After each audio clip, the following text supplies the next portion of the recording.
जी अस्सलाम वालेकुम third year, क्या हाल है? ठीक है अस्सलाम वालेकुम सर। जी, वालेकुम जी सलाम। सर, अल्लाह का शुक्र। अ, सर रिकॉर्डिंग क्या अलाउ कर दें? अच्छा, अस्सलाम वालेकुम सर।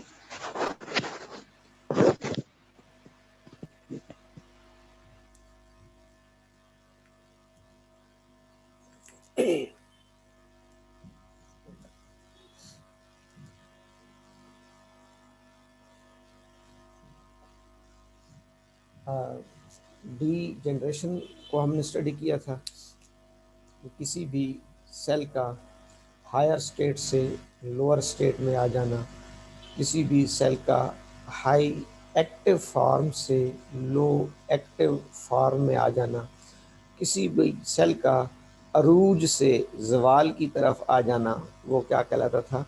डीजनरेशन। डीजनरेशन रिवर्सिबल भी हो सकती है और इरिवर्सिबल भी। अगर रिवर्सिबल होगी तो सेल अपने स्ट्रक्चर या फंक्शंस को दोबारा रीस्टोर कर सकता है। अगर डीजनरेशन इरिवर्सिबल होगी तो फिर सेल जो है और टिश्यूज वो डेथ में चले जाते हैं, प्रीमिच्योर डेथ में चले जाएंगे। उस प्रीमिच्योर डेथ को हमने कहा था कि उनकी क्या हो जाएगी? नेक्रोसिस।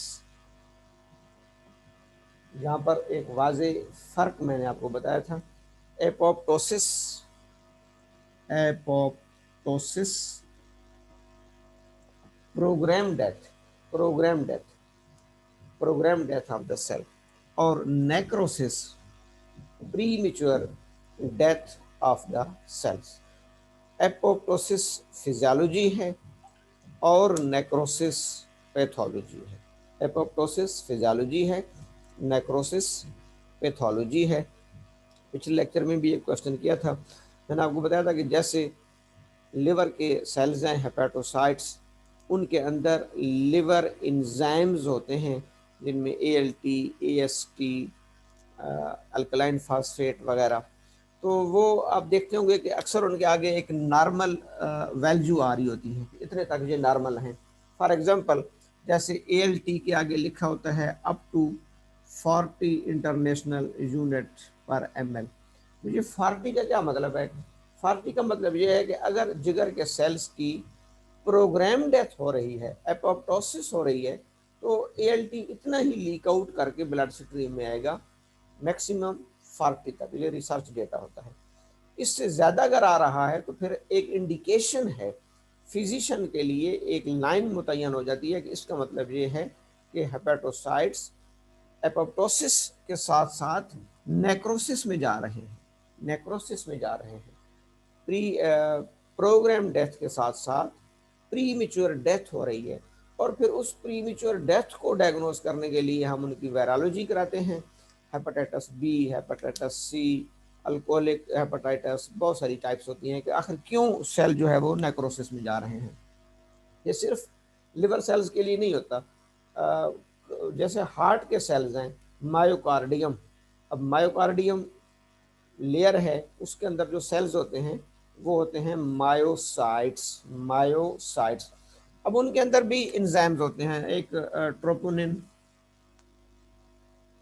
एक सी के क्रिएटिनिन, सी के क्रिएटिन काइनेज, और क्रिएटिन फास्फोकाइनेज CPK। ये लिवर हार्ट के एंजाइम्स होते हैं। तो अगर हार्ट के मायोसाइट्स की एपोप्टोसिस हो रही है, प्रोग्राम डेथ हो रही है, तो इनकी वैल्यूज नॉर्मल में आएंगी। वहां पर भी अगर नेक्रोसिस हो रही है या प्रीमेच्योर डेथ हो रही है तो फिर ये वैल्यूज बढ़ जाएंगी। ये थोड़ा सा आपको आइडिया होना चाहिए कि क्यों लेबॉर्ट्री कहती है कि जी यहाँ तक नॉर्मल है और इसके बाद जो है वो एबनॉर्मल है।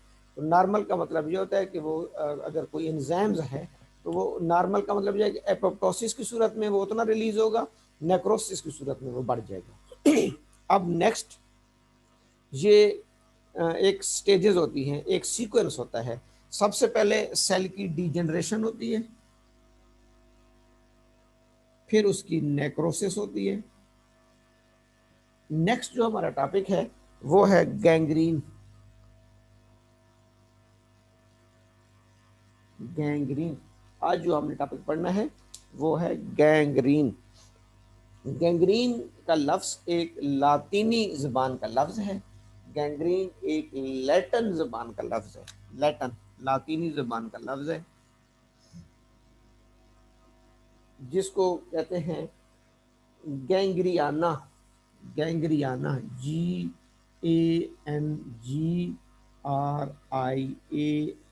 GANGRIANA गैंग्रियाना। ये लफ्ज़ आपने यकीनन सुना होगा कि वो जिसकी पाँव ख़राब हो गया, पाँव में गैंग्रीन हो गई, हाथों की उंगलियों में हो जाती है, बाकी बॉडी में भी जो हमारे आउटर मोस्ट पार्ट हैं इनमें ये लफ्ज़ ज़्यादा यूज़ होता है कि वहाँ पर क्या हो चुकी है, गैंग्रीन हो चुकी है। तो अब पहली बात तो ये है, as a medical student, as a doctor, you should know that the word gangrene is derived from a Latin word. ये एक लातीनी ज़बान का लफ्ज़ है गैंग्रियाना, गैंग्रियाना, जिसका मतलब होता है प्यूट्रफैक्शन। प्यूट्रफैक्शन या डीके। प्यूट्रफैक्शन या डीके यानी प्यूट्रफैक्शन उसका प्यूट्रफाई हो जाना, गल सड़ जाना। उर्दू में जैसे कहते हैं कोई चीज़ जैसे गल सड़ जाती है, गल सड़ जाना, डीके तबाह हो जाना, ये तमाम इसके मानी हैं। गैंग्रियाना लैटिन ज़बान का लफ्ज़, इसका मतलब प्यूट्रफैक्शन और डीके। सेल या टिश्यूज़ की डेथ होना, जस्ट डेथ होना, दिस इज कॉल्ड नेक्रोसिस। उन टिश्यूज में प्यूट्रफैक्शन का आ जाना, फिर वो टिश्यूज तहलील होना शुरू हो जाते हैं, गलना सड़ना शुरू हो जाते हैं, प्यूट्रीफाई होना शुरू हो जाए, डीके आना शुरू हो जाए, तो उस स्टेट ऑफ पैथोलॉजी को कहा जाता है गैंग्रीन। अगर उसके अंदर प्यूट्रफैक्शन नहीं हो रही, जस्ट सेल की डेथ है, then it is called necrosis. अगर उसके अंदर प्यूट्रफैक्शन आ रही है, then the state of pathology is called gangrene. तो गैंग्रीन की अगर हम प्रॉपर डेफिनेशन करें तो it may be defined as a putrefaction, it may be defined as a putrefaction and decay। ये प्यूट्रफैक्शन है और क्या है, डीके। प्यूट्रफैक्शन है, ये दो लफ्ज आपने याद रखने हैं, गैंग्रीन के हवाले से दो लफ्ज याद रखने हैं, प्यूट्रफैक्शन एंड डीके। कहां पर हो रही है, किसकी हो रही है, of necrotic tissue, of necrotic tissue. इसका मतलब है कि गैंग्रीन होने के लिए ज़रूरी है कि पहले टिश्यू की नेक्रोसिस हो चुकी हो, टिश्यू पहले नेक्रोसिस में जा चुका हो। Putrefaction and decay of necrotic tissue यानी नेक्रोसिस हो चुकी हो, टिश्यूज की डेथ हो चुकी हो, फिर उसके अंदर आएगी प्यूट्रफैक्शन। पॉइंट टू बी नोटेड, पहले नेक्रोसिस का होना जरूरी है, उससे पहले डिजेनरेशन का होना जरूरी है। डिजेनरेशन होगी, इरिवर्सिबल में जाएगा, नेक्रोसिस हो जाएगी। अब नेक्रोटिक टिश्यू के अंदर, नेक्रोटिक टिश्यू के अंदर ये लफ्ज यहाँ पे हमें बता रहा है कि टिश्यू का लिविंग टिश्यू होना नहीं, टिश्यू का नेक्रोटिक होना जरूरी है, डेड होना जरूरी है। उसमें क्या आ जाएगी, प्यूट्रफैक्शन एंड डीके। ये प्यूट्रफैक्शन और डीके आती कहां से है, क्यों आती है, due to saprophytic bacteria, due to saprophytic bacteria. ये डीके, ये प्यूट्रफैक्शन कौन लाता है, बैक्टीरिया की एक टाइप है जिसको हम कहते हैं सैप्रोफाइटिक बैक्टीरिया। तो जहाँ पर नेक्रोसिस होगी, टिश्यू की डेथ होगी, वहाँ पर ये सैप्रोफाइटिक बैक्टीरिया पहुँचकर उन टिश्यूज़ का गलाव सड़ाव शुरू कर देंगे, उन टिश्यूज़ की प्यूट्रफैक्शन शुरू कर देंगे। तो वहाँ पर क्या आना शुरू हो जाएगा, जैसा आप कहते हैं कि डीके और प्यूट्रफैक्शन आना शुरू हो जाएगी, जिसको हम कहते हैं गैंग्रीन।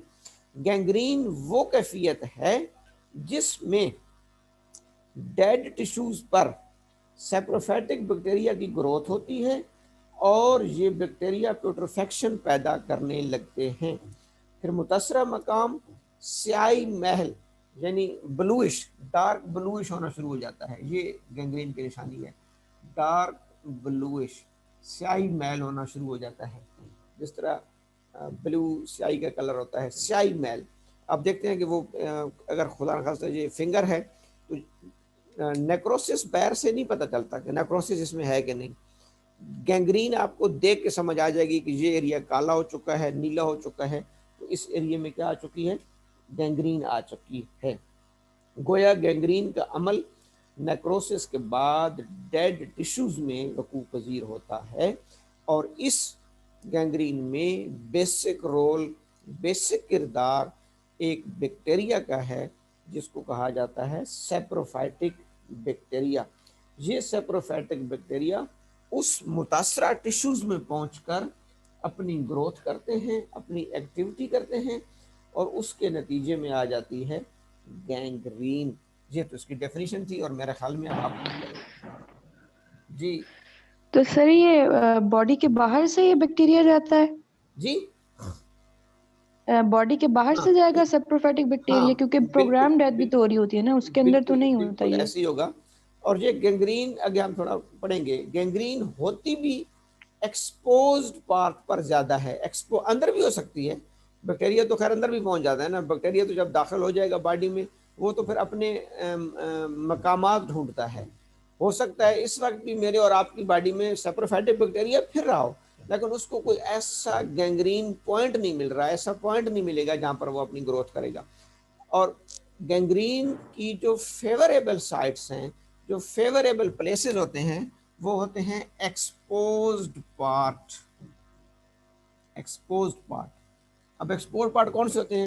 ये हमारी बॉडी के जो नजर आने वाले पार्ट्स हैं। मसलन ज्यादातर जो इसका फिर फेवरेबल पॉइंट होता है गैंग्रीन का, वो अपर लिम्स, लोअर लिम्स, अपर एक्सट्रीमिटीज, लोअर एक्सट्रीमिटीज, या कोई स्किन की कोई और देखें बेड सोर्स होते हैं लोगों को, जो मरीज साला साल बेड पे पड़े रहते हैं उनकी कमर पे बेड सोर्स बन जाते हैं, वो पहले नेक्रोसिस में जाते हैं, फिर वहाँ पर गैंग्रीन शुरू हो जाती है।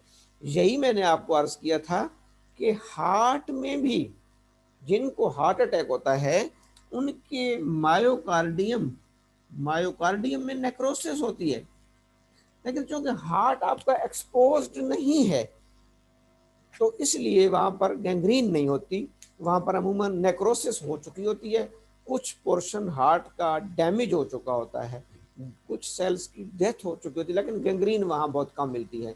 लेकिन जैसे अपेंडिसाइटिस है, इसमें लिखा हुआ है कि अगर अपेंडिसाइटिस को रिमूव ना किया जाए और उसको ब्लड सप्लाई मुअत्तल हो जाए तो वहाँ अपेंडिक्स में फिर गैंग्रीन आ जाती है। इसी तरीके से बाज़ात यूट्रस, ओवरीज वगैरह में भी अगर बहुत ज़्यादा वो नेक्रोसिस हो चुकी हो और उनको हम रिमूव ना करें तो वहाँ भी gangrene. Gangrene is the advance stage, advance stage कि नेक्रोसिस के बाद अगर वहाँ पर कोई पैथोजेनिक बैक्टीरिया को मौका मिल गया और सेप्रोफाइटिक बैक्टीरिया ने एक्टिविटी स्टार्ट कर दी तो वहाँ पर गैंग्रीन हो जाएगी। लेकिन मोस्ट प्रोबेबली प्रैक्टिकली ये हमें एक्सपोज्ड पार्ट में मिलती है, एक्सपोज्ड पार्ट में। आसिया क्लियर हो गया बेटा? जी सर, हो गया। अच्छा ठीक है। इसके बाद इसकी भी एटियोलॉजी है या काजेज हैं, इसकी भी एटियोलॉजी और काजेज, लेकिन वो बिल्कुल आसान है।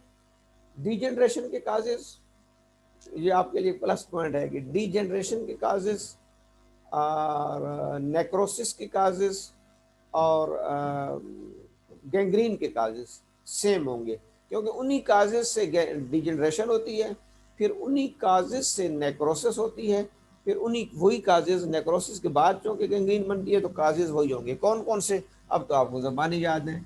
Physical factor, chemical factor, strong hot, strong cold, strong acid, strong alkalis, extreme hot, extreme cold, radiations, ischemia, loss of blood supply, ischemia, loss of blood supply, injury, toxin, ये आप ज़बानी याद रख लें, टॉक्सिन। सेकेंडरी फैक्टर्स, जैसे मैंने injection का बताया था, अब्यूज ऑफ ड्रग्स, मेडिसिन का रिएक्शन हो जाता है, तो ये तमाम कॉमन फैक्टर्स हैं जो गैंग्रीन में जो क्वेश्चन आपके पेपर में आएगा उसमें काजेज बहुत कम पूछे जाते हैं, उसमें वो डायरेक्ट टाइप्स पूछते हैं। आगे हम टाइप्स पढ़ेंगे।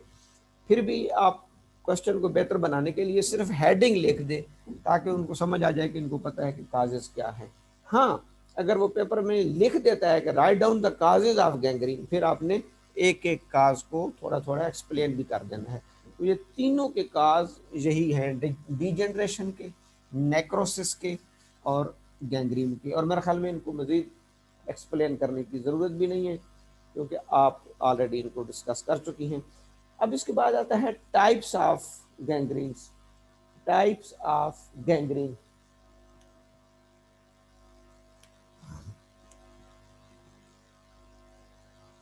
गैंग्रीन की कितनी अकसाम होती हैं? Types of gangrene. There are generally 4 types of gangrene. Gangrene की आमतौर पर थ्योरेटिकली 4 टाइप्स को डिस्कस किया जाता है। Number 1 dry gangrene. Dry gangrene. Number 2 wet gangrene. Dry gangrene, wait gangrene. Number 3 gas gangrene. Number 1 dry gangrene, number 2 wet gangrene, number 3 gas gangrene, number 4 bed sores. Bed sores ये भी gangrene के types है। ड्राई gangrene, wait गैंग्रीन, गैस गैंग्रीन, बेड सोर्स। कितनी टाइप्स हो गई गैंग्रीन की जी? 4 types. Following 4 are the main types of gangrene: dry, wet, gas and bed sores. अब हम पहली टाइप्स को देखते हैं। अच्छा, इनके नाम से भी ज़ाहिर है, पहली में तो नाम से ज़ाहिर है ड्राई गैंग्रीन। ड्राई, खुश्क, खुश्क, ड्राई गैंग्रीन। अब इसको ड्राई गैंग्रीन क्यों कहते हैं? कि वो आर्गन जो ड्राई गैंग्रीन का शिकार होगा वो ड्राई नज़र आता है, खुश्क और हार्ड नज़र आता है। उसके अंदर तरी या मॉइस्टनेस या सकुलेंसी आपको नहीं मिलेगी। ड्राई गैंग्रीन वो गैंग्रीन है जो आम तौर पर ज़्यादातर हमें ओल्ड एज में मिलती है, सीनाइल एज, ओल्ड एज के लोगों में। ड्यू टू एज फैक्टर ये ज़्यादा होती है। Due to age factor senile age, old age में ये गैंग्रीन मिलती है। क्यों मिलती है? और ये गैंग्रीन ज़्यादातर उन आर्गन्स में ज़ाहिर होती है जो हार्ट से दूर होते हैं, दिल से अवे होते हैं, दूर होते हैं, पेरिफेरल आर्गन्स। अब इसमें सबसे मोस्ट फेवरेबल पाँव हैं। पाँव, अगर आप गौर करें तो पाँव हमारे हार्ट से बहुत दूर हैं बाकी आर्गन की निस्बत। इसी तरीके से फिर ये एक्सट्रीमिटीज़ भी थोड़ी दूर हो जाती हैं, हाथ की उंगलियां जो हैं। लेकिन आप पाँव को ध्यान में रखें, उनको ब्लड सप्लाई कम होती है। पेरिफेरल आर्गन्स को ब्लड सप्लाई क्या हो जाती है? कम हो जाती है, क्योंकि ओल्ड एज में एक तो आपकी आर्टरीज ठीक हो जाती हैं, आर्टरीज जो है वो उनकी लचक कम हो जाती है, वो रफ हो जाती हैं। अक्सर आपने ये लफ्ज़ पैथोलॉजी में सुना होगा, आर्टीरियोसेक्लरोसिस।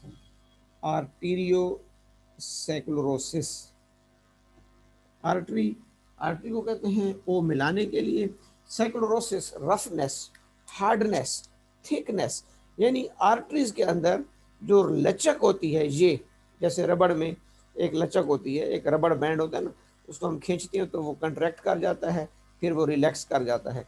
तो आर्टरीज के अंदर with the passage of age elasticity या लचक कम होना शुरू हो जाती है, उसको हम कहते हैं सेक्लरोसिस। तो आमतौर पर आर्टीरियोसेक्लरोसिस की वजह से जो ब्लड सप्लाई है वो मुअत्तल हो जाती है या कम हो जाती है। अब आप इसको लिंक करेंगे तो ये काज कौन सा बनेगा? वो जो हमने पढ़ा था एस्कीमिया। एस्कीमिया, ये गैंग्रीन क्यों हो रही है?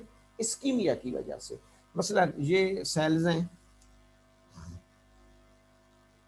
फर्ज करें ये सेल्स हैं, अब इनको ब्लड सप्लाई आ रही है, ये इनको आ रही है आर्टीरियल ब्लड सप्लाई,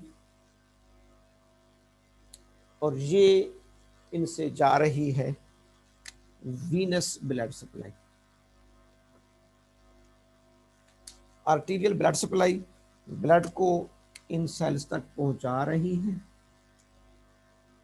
और venous blood supply deoxygenated blood को वापस लेके जा रही है। अगर जैसे हमने कहा कि ओल्ड एज में या आर्टेरियोस्क्लेरोसिस में या वैसे भी हो सकता है, अगर तो ये जो आर्टरीज है ये कहीं से ब्लॉक हो जाती है, बंद हो जाती है, तो इसको ब्लड सप्लाई कम हो जाएगी। ब्लड सप्लाई क्या हो जाएगी? कम हो जाएगी। आर्टरीज ब्लॉक हो गई। अब इसके पास जो यहाँ पर जो थोड़ा बहुत प्लाज्मा था वो भी इसने वेन्स ने ड्राई कर लिया, क्योंकि यहाँ से ब्लड आता है और वेन्स उसको ड्राई करती है।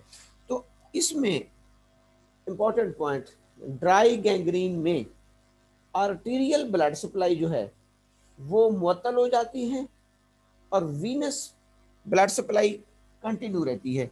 तो इसके पास मसलन कुछ प्लाज्मा या कुछ फ्लूइड लीक आउट करके इन टिश्यूज के पास आया, अब पीछे से आर्टीरियल सप्लाई मुअत्तल हो गई, तो जो इसमें इसके पास फ्लूइड था वो भी लिम्फेटिक सिस्टम ने और वीनस सिस्टम ने उसको ड्रेन कर लिया। तो अब इन सेल के दरमियान में स्पेस खुश्क हो जाएगी।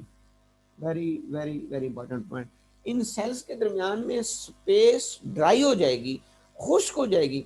जैसे आप किसी चीज को एक तरफ से सप्लाई दे रहे हैं, दूसरी तरफ से उससे सप्लाई ले रहे हैं, अगर दोनों चल रही हैं तो फिर पानी चलता रहेगा ना। फ्लूइड यहाँ से फ्लूइड आ रहा है, यहाँ से जा रहा है।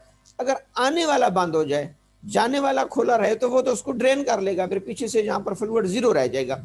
इसलिए इसको थोड़ा सा ड्राई गैंग्रीन कहा जाता है, क्योंकि इसमें आर्टीरियल सप्लाई जो है वो बंद हो जाती है और वीनस सप्लाई कंटिन्यू रहती है।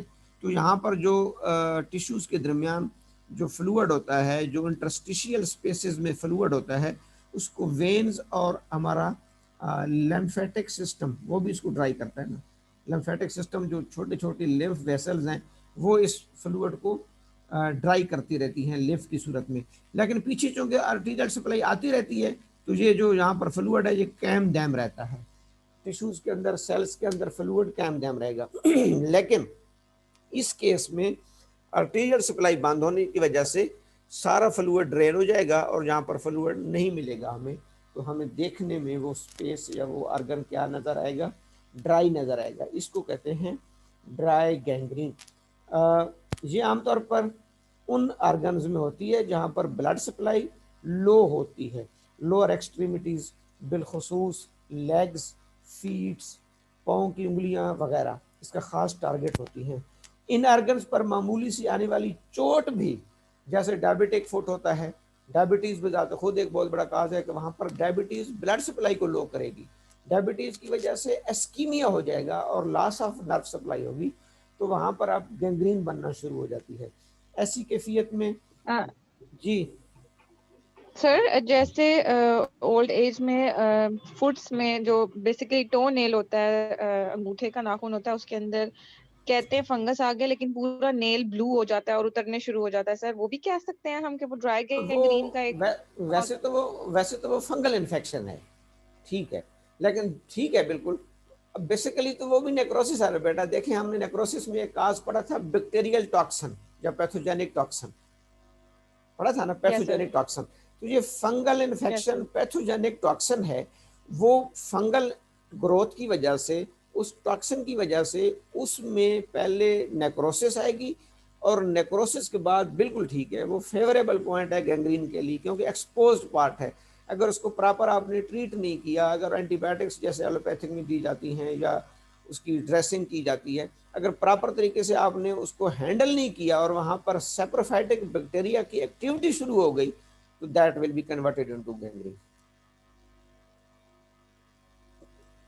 समझ आ गई? सर फंगल इन्फेक्शन में और उसमें फिर क्या फर्क हो जाएगा? उसमें भी तो डेथ ही हो रही है और वो भी एरिया भी तो सारा ब्लीड हो जाता है। फंगल इन्फेक्शन बेटा काज है, काज वो भी तो सर उसमें भी तो बैक्टीरिया ही है ना। नहीं, देखिए, पहले तो फंगल इन्फेक्शन ने वहां पर नेक्रोसिस की, क्या की? अच्छा, ठीक है, नेक्रोसिस की, ठीक है। अब उसको गैंग्रीन बनाने में उसी फंगस के साथ सेप्रोफाइटिक बैक्टीरिया भी शामिल हो जाएंगे। अगर फंगल इन्फेक्शन तो कंट्रोल भी तो हो जाती है ना। अगर उसमें फंगल इन्फेक्शन हो रही है और आपने उसको कंट्रोल कर लिया, पैथोजेनिक एक्टिविटीज़ को आपने कंट्रोल कर लिया, फिर तो गैंग्रीन नहीं बनेगी, फिर वो जख्म ठीक हो जाएगा। अगर वो मैनेज नहीं हुआ, मैं ये कह रहा हूँ ना कि अगर वो मैनेज नहीं हुआ, सेल की डेथ होने के बाद वहाँ पर फिर सेप्रोफाइटिक बैक्टीरिया भी अपनी एक्टिविटी शुरू कर देंगे। होगा तो वो फंगल ग्रोथ थी, फंगल इन्फेक्शन होगी काज उसकी, लेकिन वो गैंग्रीन बन जाएगी।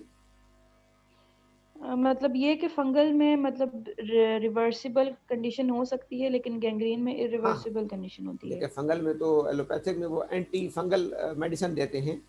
अच्छा, एलोपैथिक जी में एंटीबायोटिक्स का लफ्ज़ सिर्फ बैक्टीरिया के लिए यूज़ होता है, ये थोड़ा सा क्लियर कर लें। एंटीबायोटिक्स जो मेडिसिन होती हैं वो बैक्टीरिया के ख़िलाफ़ काम करती हैं, बायोसिस के ख़िलाफ़। एंटीवायरल, एंटीवायरल का मतलब ये होता है कि जैसे अभी कोविड-19 है तो एंटीवायरल मेडिसिन कोई नहीं आ रही इसके लिए। एंटी जैसे हेपेटाइटिस की इन्फेक्शन है, उसमें पेशेंट्स को एलोपैथिक में एंटीवायरल दी जाती है। जैसे आपके गले का नज़ला ज़ुकाम है, इसमें भी बाज़ औक़ात एंटीवायरल लेनी पड़ती हैं। एक तीसरी हो गई फंगल, फंगल इन्फेक्शन कन्फर्म है तो फिर एलोपैथिक में आपको एंटी फंगल देनी पड़ेगी, एंटी फंगल, और वहाँ देखेगा आपने कंट्रोल हो जाता है। कई फंगल इन्फेक्शन यूरिनरी ट्रैक्ट में होती हैं, जेनिटल ट्रैक्ट्स में बहुत ज़्यादा, बिलखसूस फीमेल जेनिटल ट्रैक्ट्स में बहुत ज़्यादा फंगल इन्फेक्शन होती है, कंट्रोल हो जाती हैं। तो अगर वो कंट्रोल हो गई तो फिर तो वो अगले स्टेप में नहीं जाएगी इन्फेक्शन। अगर वो कंट्रोल नहीं होती और नेक्रोसिस हो जाती है, और नेक्रोसिस में फिर सेप्रोफाइटिक बैक्टीरिया को एक्टिविटी का टाइम मिल जाता है, फिर गैंग्रीन बन जाती है। गैंग्रीन तो बड़ी खतरनाक स्टेज है। गैंग्रीन को फिर रिवर्स करना बहुत मुश्किल होता है, बल्कि नामुमकिन होता है, जिसके लिए फिजिशियन को जो है वो लेना पड़ता है step amputation. Amputation amputation surgical removal. जी, सर्जिकल रिमूवल ऑफ दैट आपने बिल्कुल।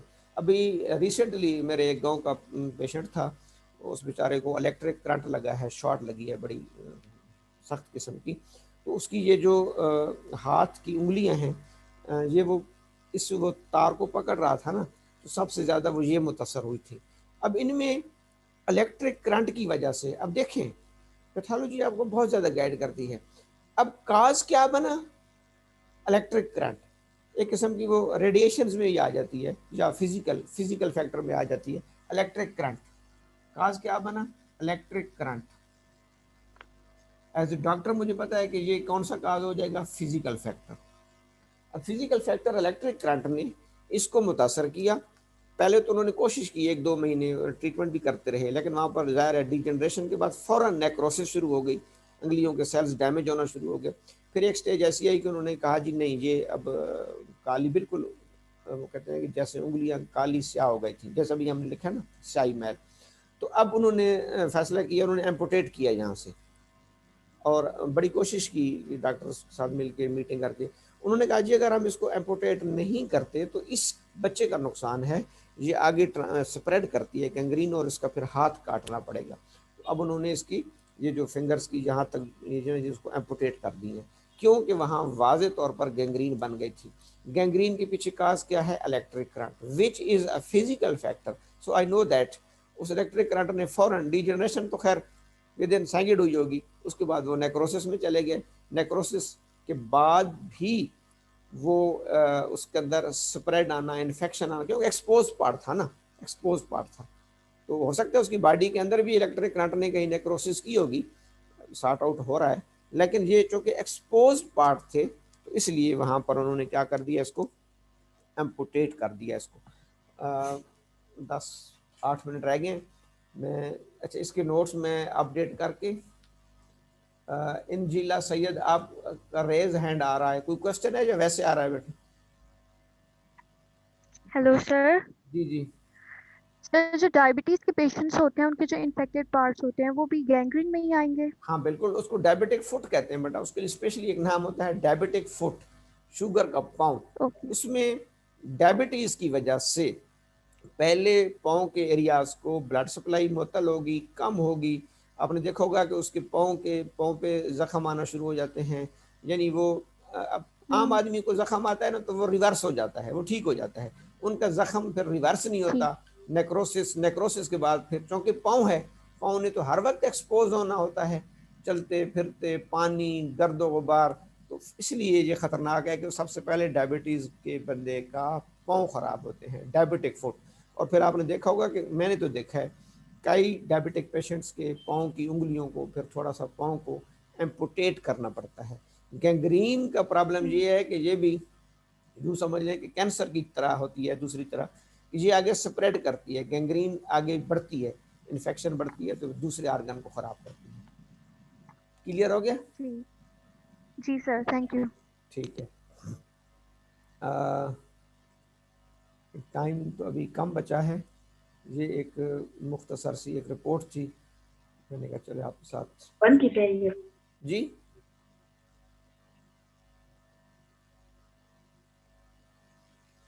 ये एक पेशेंट्स की रिपोर्ट है एजाज अहमद की, जिसमें कॉर्नरी एंजियोग्राफी की गई। ये पहले हमने डिस्कस तो नहीं की, कोई मुझे बता सकता है? No sir. अच्छा, तो मैंने कहा डबलिंग ना हो रही हो, दूसरी क्लास में हुई होगी। इसमें नहीं सर, एक मिनट, ये हुई है, ये हो गई है। जी सर ये हो गई है, मैं वही तो हो गई पूछ है सर। मैं वही तो पूछ रहा हूँ आपसे, आप कह रहे हैं कि ये नहीं हुई। नहीं सर, वो मैंने ऊपर से देखी तो। ये जो जिसमें मैंने आपको बताया था कि 3 आर्टरीज ब्लॉक हैं, जी सर, यस जी सर। सर, ये थी। हो गई है? एलईडी ब्लॉक थी, हाँ एलएस। एलईडी, शाबाश, ठीक है, चले ठीक है, फिर तो ये आपकी हो गई। चले फिर 3-4 मिनट्स हैं, अगर कोई इसमें आपका क्वेश्चन है तो आप पूछ सकते हैं। नेक्स्ट हम इसकी फर्दर टाइप्स को स्टडी करेंगे, जो बाकी टाइप्स हैं। आज के लेक्चर में कोई सर सर एक क्वेश्चन मेरे माइंड में आया है सर। जी जैसे जो लोग, जिन लोगों को बैक एक का इश्यू होता है और डॉक्टर्स उनको रिकमेंड करते हैं कि आप रेडिएशंस या रेस थेरेपी, जो थेरेपी होती है उनकी, उसके थ्रू आप वो अगर रेडिएशंस लगवाएंगे तो आपको बैक एक में मतलब आपको वो होगा, मतलब ठीक हो जाएगा। तो सर वो भी आपको लीड कर सकता है कि आपकी स्पाइनल कॉर्ड डीजेनरेट कर जाए और आप मतलब डिफरेंट इश्यूज और बन जाए आपके। कैंसर की बात कर रही हैं आप?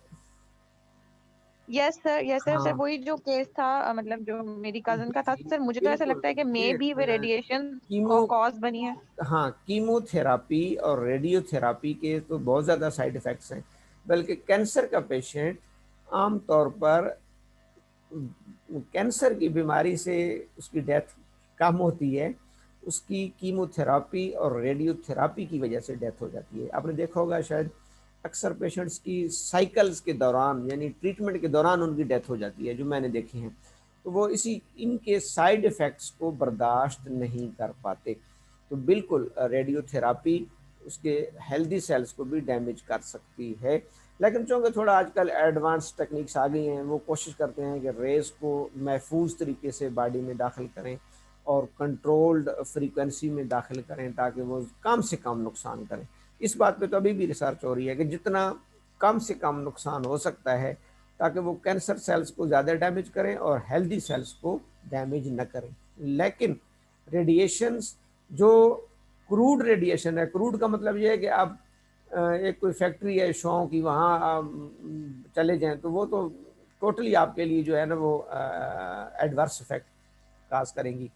लेकिन जो ट्रीटमेंट में रेडिएशन इस्तेमाल की जाती है, उसमें कोशिश की जाती है कि उसको ऐसा कंट्रोल तरीके से अप्लाई कराया जाए कि बॉडी कम से कम हो सके।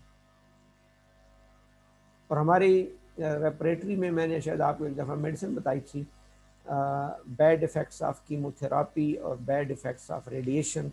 एक तो कैडमियम सल्फ है, मैंने पढ़ी थी कैडमियम सल्फ, स्पेशली रेपरेटरी में लिखी हुई है कि रेडिएशन के जो है ना आफ्टर इफ़ेक्ट्स ऑफ रेडिएशन या bad effects of radiation. X rays बहुत बड़ी हमारी मेडिसिन है, जो बताते खुद रेडिएशन, क्योंकि रेडिएशन से बनी हुई है, वो रेस से बनी हुई है एक्सरेज। तो ऐसे मरीज़ों में हम पोटेंटाइज फार्म में एक्सरेज देते हैं 30 में कम अज़ कम 200 में। तो अगर उस बॉडी के अंदर रेडिएशन के बैड इफ़ेक्ट्स आ रहे हैं तो वो ठीक हो सकते हैं। नेक्स्ट,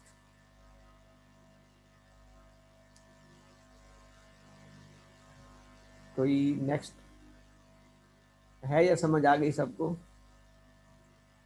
चल आ गई है समझ। आ गई है, चलो ठीक है जी, गुड। जी सर। CR आप मैम अटेंडेंस ले लें और फिर इंशाल्लाह इसको हम नेक्स्ट कंटिन्यू करेंगे।